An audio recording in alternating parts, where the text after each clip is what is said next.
Soyez bénis au nom de Jésus-Christ.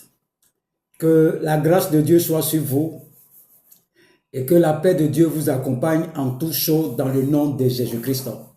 Je suis le prophète Jean Guéard de la mission divine d'amour et nous sommes en train d'étudier toujours l'école. Le titre c'est l'école du miraculeux, école du miracle.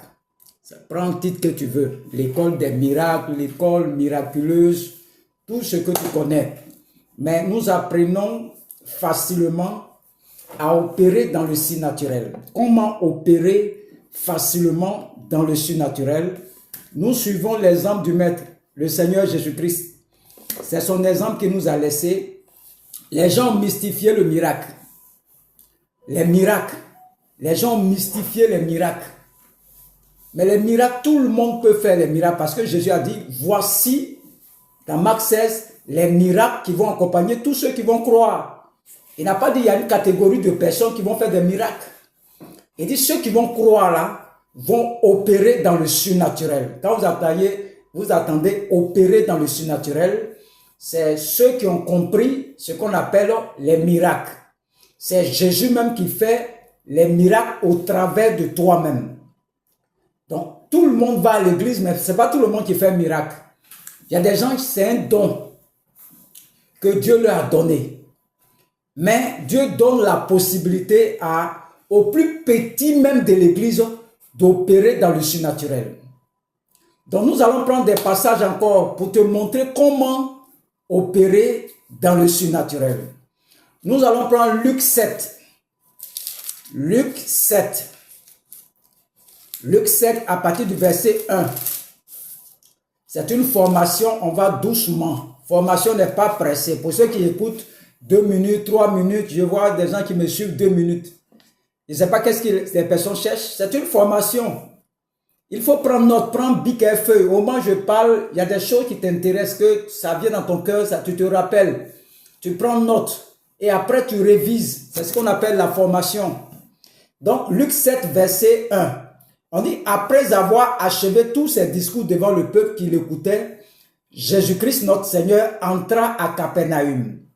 Un centenier avait un serviteur auquel il était très attaché et qui se trouvait malade, sur le point de mourir.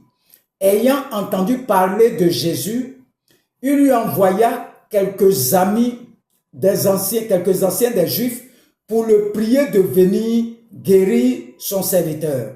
Nous voyons ici le centenier là. Il envoie des gens venir dire à Jésus d'aller guérir son serviteur. Vous voyez?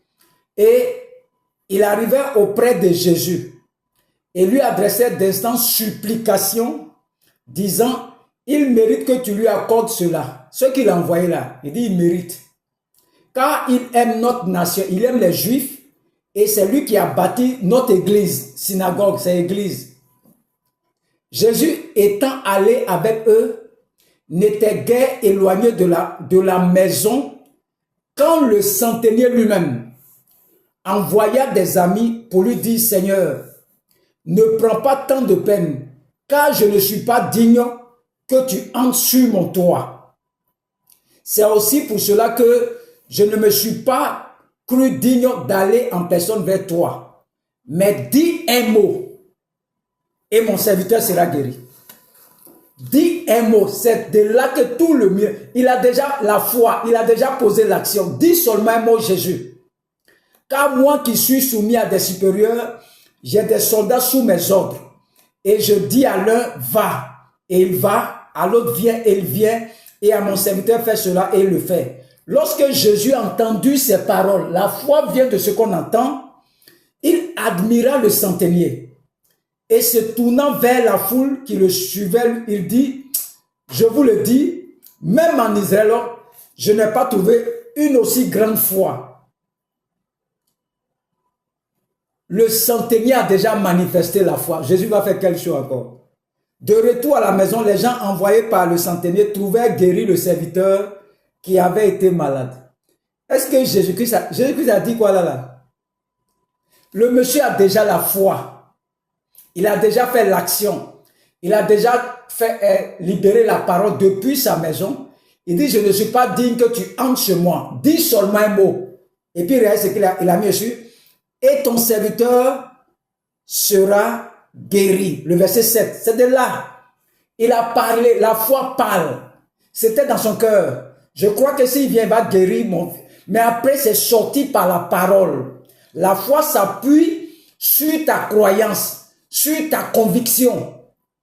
C'est que tu crois dans ton cœur là. C'est ça il a prononcé. Il dit, je ne suis pas digne que tu viennes dans ma maison même. Dis un mot seulement et puis il sera guéri. Jésus dit, je n'ai jamais vu une foi comme ça en Israël. La foi parle. Simple. Simple. Si le monsieur n'avait pas ajouté, s'il disait, dis seulement un mot, il peut ne pas avoir guérison. Parce que la foi s'adresse à la montagne. Le monsieur est malade, il est souffrant. Il faut qu'on parle pour qu'il soit guéri. Mais le monsieur a déjà la foi. Il a déjà fait l'action, il a envoyé des gens, tout ça là. Il a déjà posé l'action. Il manque la parole. Lui-même, il a déjà libéré la parole. Jésus va faire quoi? Il va dire retourner, il est guéri. Le monsieur, qui est le centenier là, il a déjà la foi déjà. On dit si tu as la foi, tu peux déplacer une montagne. Donc, dans ce cas d'espèce, le centenier lui-même a déjà la foi. Donc, il y a des gens qui vont venir te voir pour prier pour eux. Ils ont entendu parler de ce que Dieu fait avec toi. On ne se fatigue pas à ces personnes-là. La personne a déjà la foi. Tu vois, le monsieur jeune, pourquoi? Il est venu avec sa foi. Il a entendu parler de toi déjà. Et il arrive dans ton église, tu le mets sur jeune. Tu cherches quoi? Il est venu avec la foi. Dis un mot seulement et puis il va retourner. Je me rappelle un jour, un homme de Dieu, des gens sont quittés à Abidjan, venus le voir pour une délivrance. Sont quittés à Abidjan pour venir à Boisflé. Et quand ils sont arrivés, tellement la femme avait la foi. Le monsieur, le pasteur lui a dit simplement, Madame, Dieu dit ton cas est fini, il faut partir. Ils n'ont pas prié pour la femme. Elle est retournée. Elle a déjà la foi. Je n'ai pas besoin de fatiguer ces personnes qui ont la foi déjà. Il est venu à la foi déjà. Je vais faire une prière simple, on va partir. Il a déjà la foi. Tu es guéri au nom de Jésus, c'est fini. C'est quand il n'y a pas de foi qu'on peut mettre sur jeune. La personne n'a pas la foi. Toi aussi, tu n'es pas dans les conditions requises pour libérer la parole de la foi. Je peux mettre sur jeune. Mais le centenier ici est venu avec la foi déjà. Donc, pour que le miracle s'opère, je n'ai même pas besoin de me fatiguer. Je ne le mets pas sur jeune. Il croit qu'il est guéri. Quand il va venir chez moi, il est déjà guéri. Il a déjà la foi. Il a dit, va, tu es guéri au nom de Jésus. C'est fini. La personne va te réagir quand tu dis, non, tu es guéri, mais tu as déjà la foi. Lorsque la foi se trouve là, elle déplace toutes les montagnes. Pour ceux qui veulent opérer dans le surnaturel, les gens qui viennent ici, c'est le centenier qui est venu chercher Jésus avec sa foi lui-même. Jésus-Christ va dire quoi? Il est guéri. C'est fini. La femme qui saignait depuis 12 ans, Jésus-Christ n'a rien dit dedans.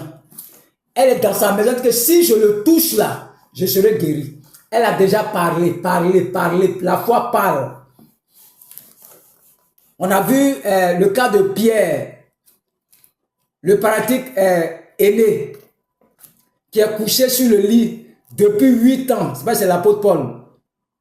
Depuis 8 ans, il est couché sur le lit. Lui là, on n'a pas besoin de sa foi.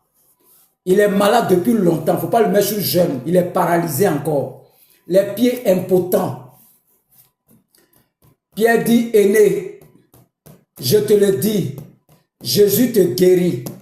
Lève-toi, prends ton lit et marche. La foi parle, ce que tu veux voir. Dieu dit que la lumière n'existe pas. Il dit que la lumière existe et la lumière fut. La foi, c'est le présent. La foi, ce n'est pas le futur, l'espérance. On ne fait rien avec l'espérance. Dans 10 jours, tu vas manger. Ça, c'est l'espérance. Ça, ce n'est pas la foi. Et si 10 jours, il y a guerre ici, on fait comment? La foi parle le présent. C'est maintenant. Tout paralysé qui vient devant toi, c'est maintenant. Ce n'est pas demain. Il faut libérer la parole seulement. Ce qu'on te dit, la foi lui parle. C'est un paralysé, il ne se lève pas. Lève-toi au nom de Jésus-Christ. Lève-toi. On dit, on crie avec une voix forte. Lève-toi. Lève-toi. Il faut que la voix soit forte pour qu'il se lève. Jésus cria devant Jean 11. Lazare est mort. Il dit, Lazare, sors du tombeau. Avec violence. C'est ça qui opère les miracles. La création. S'il n'y a pas la puissance dedans là, il ne va pas se lever. On est allé prier pour une femme paralysée. Lève-toi, lève-toi, lève-toi. Elle s'est levée. On a crié quand on est fatigué. Dieu a eu pitié de nous, elle s'est levée. On ne croyait même pas. C'était le premier paralysé que Dieu a fait de nos mains. J'étais un fils. On ne croyait pas même. La femme s'est levée, elle a commencé à marcher. Moi, je suis étonné. En direct. Dieu fait toujours des miracles au travers de ses serviteurs. Vous voyez ici, le centenaire derrière la foi. Je ne me fatigue pas. Il est venu avec sa foi déjà. Il vient chasser quel démon? Le gars derrière la foi. On dit si tu as la foi, tu peux déplacer une montagne. Je n'ai pas besoin de le mettre jeune. La foi est déjà là. Il a entendu parler de ce que Dieu fait avec moi déjà. Je n'ai pas besoin. Il y a des gens qui ont crié. Oh, le feu, le feu, le feu, le feu. Quelqu'un qui est quitté loin. Qui a entendu parler de ce que Dieu fait avec toi. Toi, le mettre sur quel jeune encore? Tu te fatigues. Il est venu avec sa foi. Dis un mot seulement. Présent. Et puis il retourne chez lui. C'est fait. C'est parce que les gens ne veulent pas s'appuyer sur les paroles. Qu'on veut forcément mettre tout le monde sur le jeune. Non.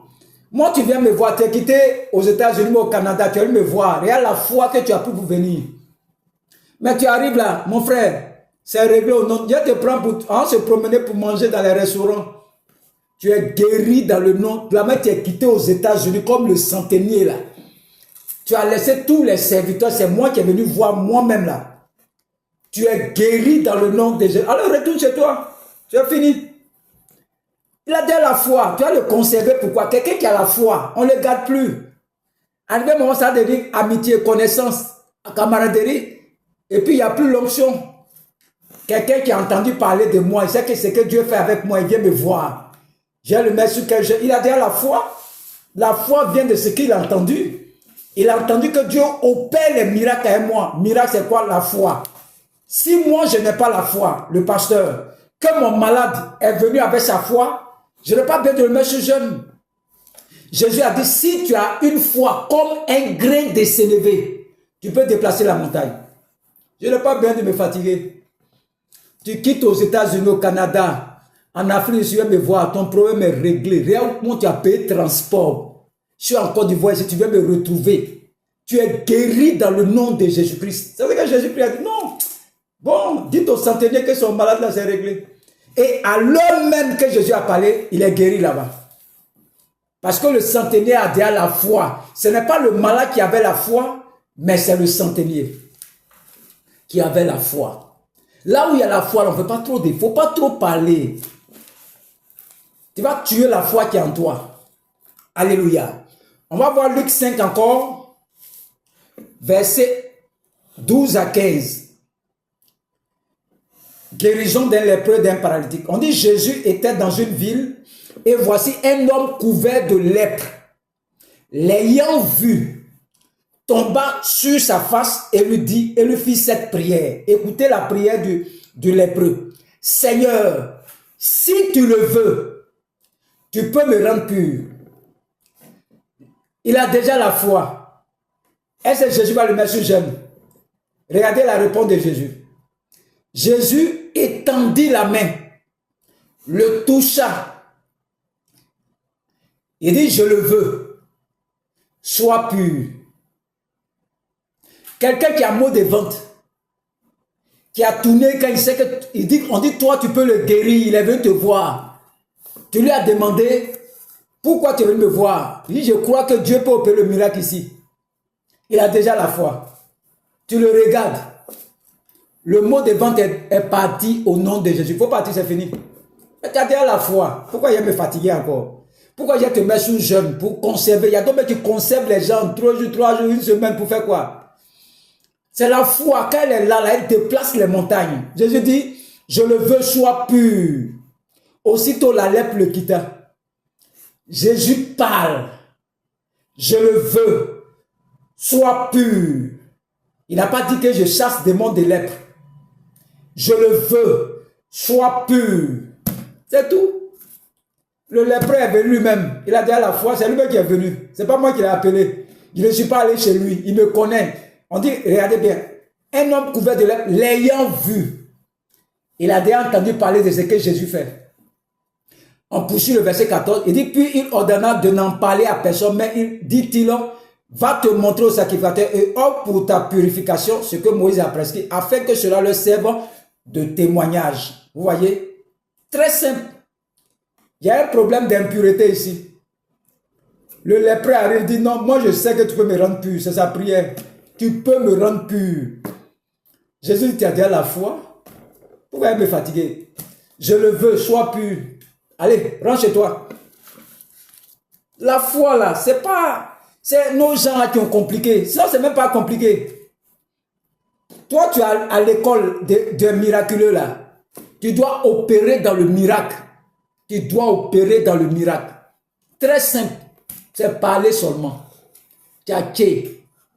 Va à l'essentiel. Ils ont déjà posé l'action.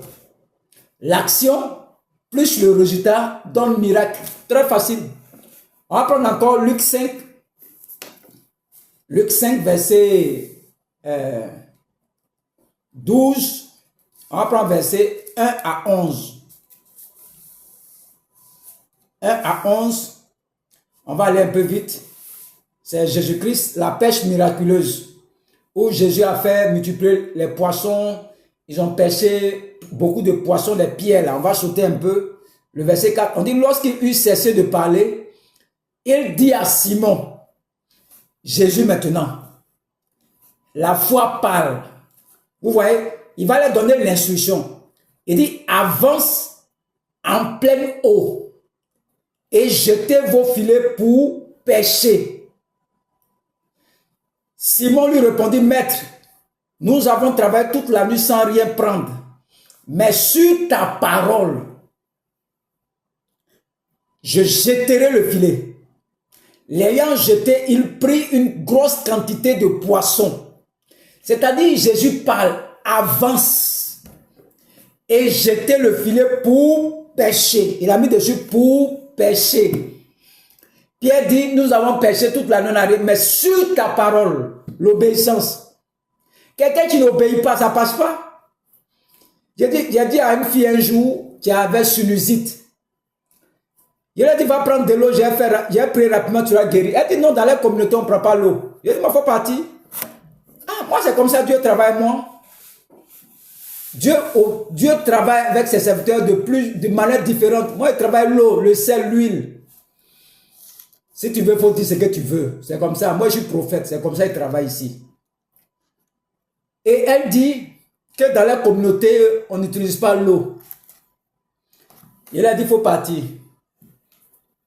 Moi, c'est l'instruction que j'ai reçue et t'ai donnée. Si tu obéis, on va prier. Si tu n'obéis pas, il faut partir. Il n'y a rien. Tu vas garder ta sinusite. Un homme de la foi dit, va prendre de l'eau. Ce n'est pas l'eau là qui guérit. Je vais te donner une instruction que tu dois respecter. C'est ton obéissance là qui provoque le miracle. Quand tu vas aller prendre l'eau, tu viens, je dis, bon, bois, ta sinusite est guérie au nom de Jésus. C'est fini. Tu as déjà exécuté. Tu n'as pas la foi, mais il faut que je te donne l'instruction. Et quand tu obéis à l'instruction, je libère la parole que la sinusite est finie. Mais je donne l'instruction, va prendre de l'eau. Tu dis non, on ne fait pas ça dans la communauté. Il faut partir. Chaque prophète, Dieu a sa manière de travailler, chaque prophète. Moi, je travaille avec l'eau, je le dis bien même. Avec le sel. Avec du vin même si tu veux. Avec la terre même si tu veux. Je travaille, je suis un bâtisseur des hôtels. C'est comme ça que Dieu fonctionne avec moi. Ce qu'il fait avec toi, là, ça est pour toi seul.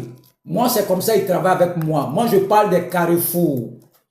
Je parle de beaucoup de choses dans mes messages. C'est mon ministère que Dieu m'a donné. J'étais assis dans un koutoukou là-bas dans la boisson. Je n'ai pas dit à Dieu d'aller me chercher, venir enseigner ici. Et puis, je ne vais jamais aller à l'enfer aussi. Je partais à l'enfer. Et Dieu m'a ramené dans sa maison pour que je marche dans sa volonté. Donc, ce n'est pas l'homme qui m'a appelé, c'est Dieu lui-même. Je travaille de la manière, Dieu opère avec moi, et puis je vois les miracles. C'est comme ça qu'il travaille. Ce n'est pas moi qui fais le miracle, c'est Dieu lui-même. Mais Dieu a sa manière de travailler avec moi. Il y a des prophètes qui travaillent avec les plantes. Et il y a plein de miracles, guérisons. C'est Dieu qui fait ça avec... C'est comme ça Dieu travaille. Tu ne peux pas savoir comment Dieu... Tu ne peux pas mettre Dieu dans une bouteille. Tu vas enfermer Dieu dans une bouteille. Voilà comment Dieu doit travailler dans ta vie. Il y a des chrétiens comme ça. Dieu là, il travaille avec la nature qui est autour de toi. Tout ce qu'il a, la création, là, il utilise tout ça. Donc, tu ne veux pas dire que Dieu travaille comme ça. Il n'y a pas quelqu'un qui connaît la Bible là par cœur ici. Il n'y a pas quelqu'un. C'est Dieu seul qui connaît sa Bible. Il te donne une petite quantité seulement. Quand on voit les prophètes opérer dans les surnaturels, on dit qu'ils sont des marabouts. Qui a dit ça? C'est Dieu qui opère les miracles. Est-ce que le prophète l'a fait miracle? Les miracles, là, ça vient de Jésus lui-même. Il dit à mon nom, vous allez chasser les démons. Voici les miracles qui vont accompagner ceux qui vont croire. Jésus a pris la boue. Il a mis dans les yeux de l'aveugle qui est né là.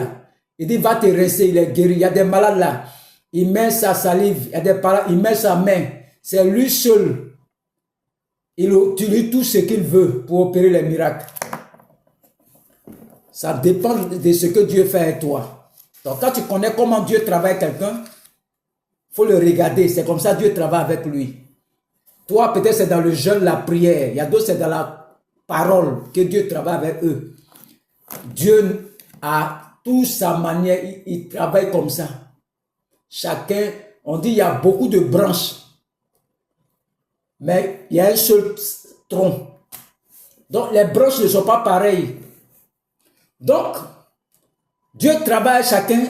Il y a des gens qui n'ont pas besoin d'utiliser l'eau. Mais il faut voir les miracles. Au nom de Jésus, il y a des miracles. Ça, c'est ce que Dieu lui a donné. Il y a des gens qui utilisent l'eau. Plein de miracles. C'est ce que Dieu lui a donné. Il y a des gens qui utilisent même un sel. C'est ce que Dieu lui a donné.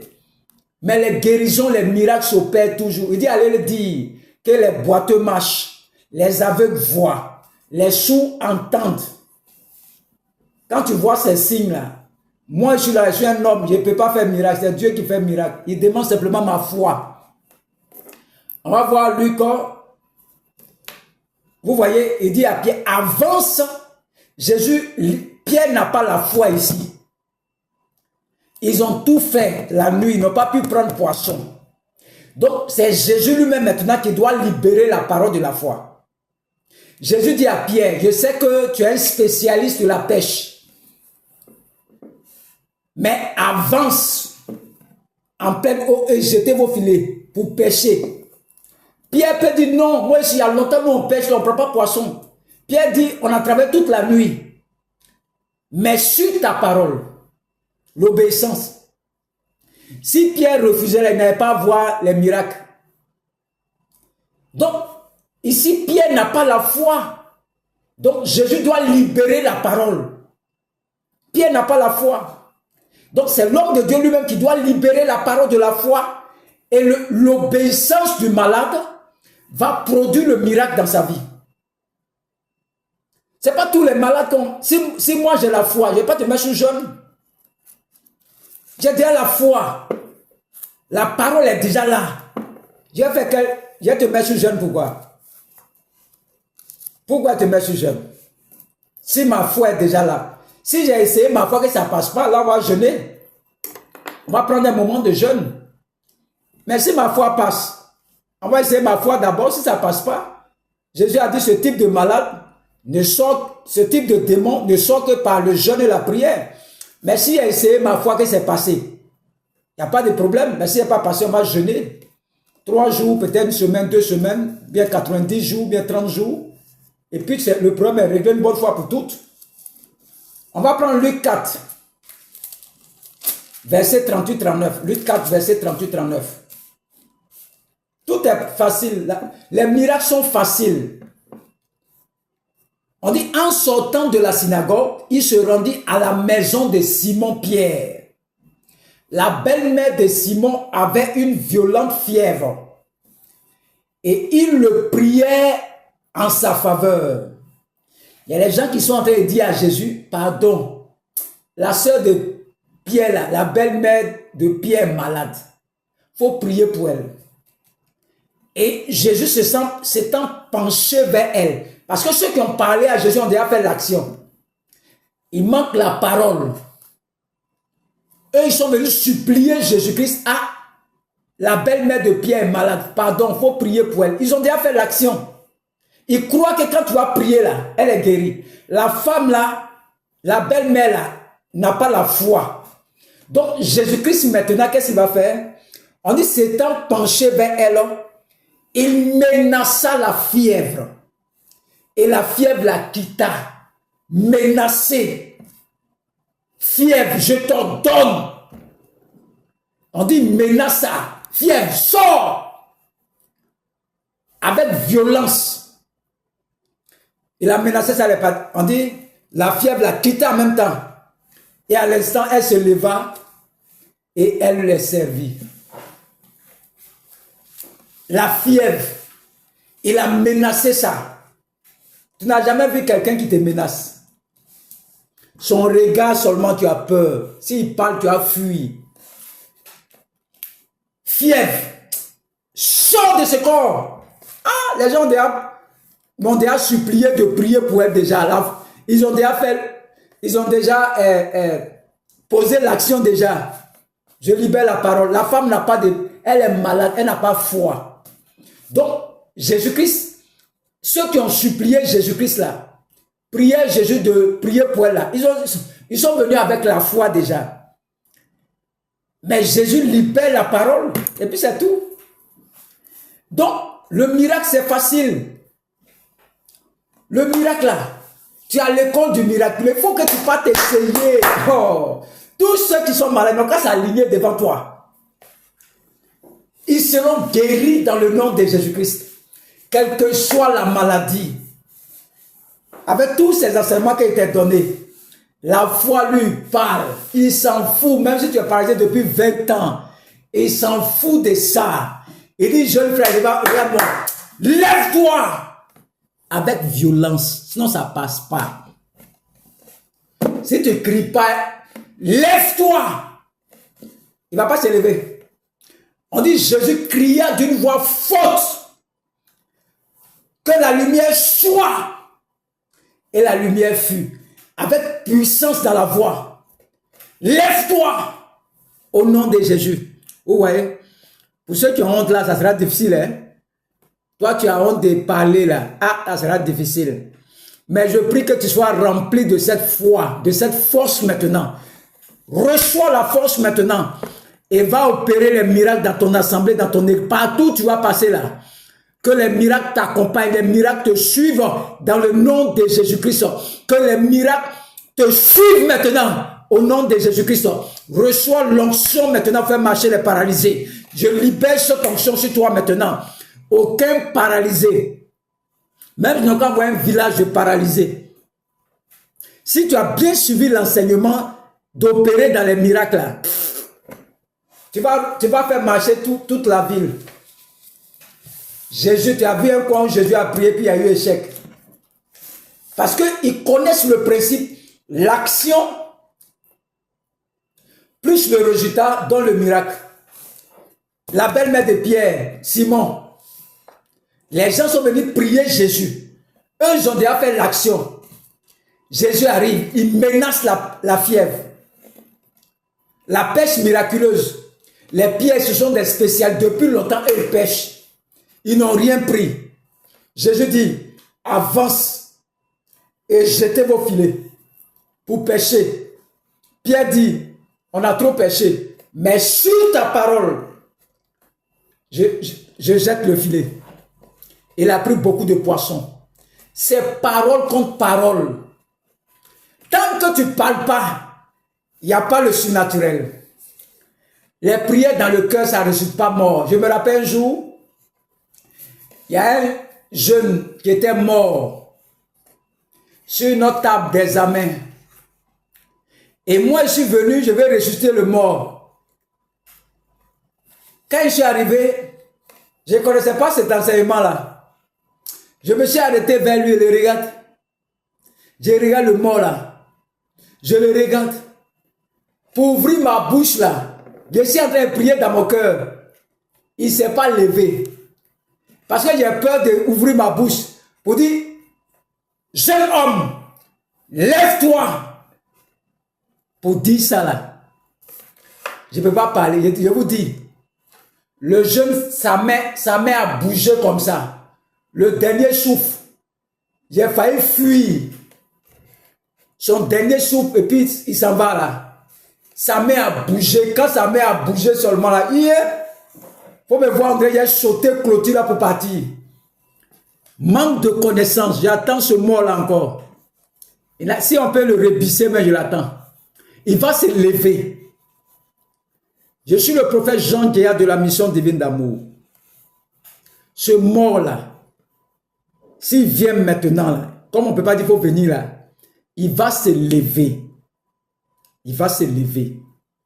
Avec tout ce qui est enseigné là, s'il est mort, il est mort, demande son nom seulement. On Dieu l'appelle Kofi. Kofi, lève-toi avec force. Sinon, ça ne passe pas. Lève-toi. Si tu vois qu'il ne se lève pas là, augmente la voix. Lève-toi. Il va se lever. Je ne peux pas te mentir. Il va se lever. Il y a la puissance dans la parole. Même si la montagne est comment, tu peux déplacer la montagne. Tu peux déplacer la montagne. Je vois des gens qui ont commencé à opérer dans les miracles, dans le surnaturel. Que Dieu te bénisse. Dieu te bénisse. Dieu te bénisse. Dieu te bénisse. Dieu te bénisse. Au nom de... Vous pouvez voir tous mes enseignements. Pour ceux qui ont envie de faire des offrandes au prophète Jean Guéa de la mission divine d'amour, mon numéro c'est le 07 59 87 91 37. 07 59 87 91 37. Pour ceux qui veulent me soutenir dans le ministère aussi, c'est le contact. Pour me faire des offrandes, on dit de soutenir les serviteurs de Dieu. Pour ceux qui veulent me soutenir, qui sont partout, qui veulent me soutenir, qui écoutent mes enseignements, vous pouvez faire des dons. On va prendre pour travailler, acheter des ordinateurs. Vous voyez, il faut des appareils. Je vais prendre toujours des portables pour filmer, pour vous envoyer. C'est pas beau. Donc, ceux qui veulent nous soutenir, bon, selon vos moyens. Mais là, ce qui est ici, là, ça est là toujours. Donc, nous travaillons toujours dans l'ombre. Nous travaillons toujours grâce à vos prières. Que Dieu vous bénisse au nom de Jésus-Christ. Amen.